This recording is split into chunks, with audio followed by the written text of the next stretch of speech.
بسم الله الرحمن الرحیم. کارغو دا یو مرغۍ ده چې عام طور باندې دا مختلف ځایونو ته ځي، کورونو ته ځي، په ونو کې کینی او دا خپل اوازونه وباسي. دا یو عام الله جل شانو یو مرغۍ پیدا کړې ده. دې سره الله تعالی څه خواله یا بدواله، سپیرواله یا نیکبختی الله جل شانه دې سره نه ده تړلې.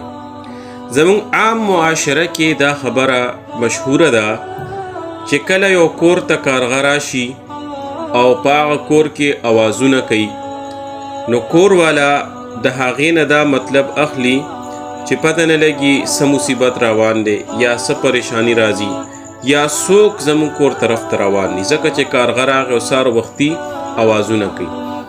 نو داسې قسمه خبرې دې نه خپل ځان ساتل لازم دي چې اخو یو مرغۍ ده چې کم ځای ته ملړه، کم ځای کېناسته، نو خپل اوازونه به وباسي. دې سره څه سپیروالي یا نیکبختي الله تعالی نه ده تړلی. کم مصیبت یا پریشانی چې دا د الله تعالی حکم دی، هیڅ یو څیز سره الله تعالی دا نه تړلی.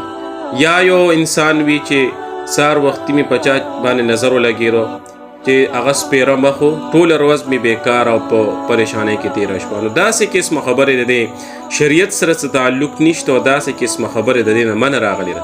نو موږ تاسو ټول خپل ځان د داسې قسمه خبرو نه وساتو او داسې قسمه خبرې نه کړو. کم خلک چې کینو هغې هم منع کړو چې دا ټول هر څه ښه او بد انسان ته ښه حال او پریشانی دا د الله پاک طرف نه دي. په دې خبره باندې موږ تاسو خپل یقین پوخ کړو او الله تعالی په کم ذات چې دی او د الله تعالی کم قدرت چې په باندې موږ خپل یقین وساتو. سعدان لقمان آفیشل مزید اسلامی ویڈیوز دیکھنے کے لیے سعدان لقمان آفیشل چینل سبسکرائب کریں، لائک کریں اور اپنے دوستوں کے ساتھ شیئر کریں.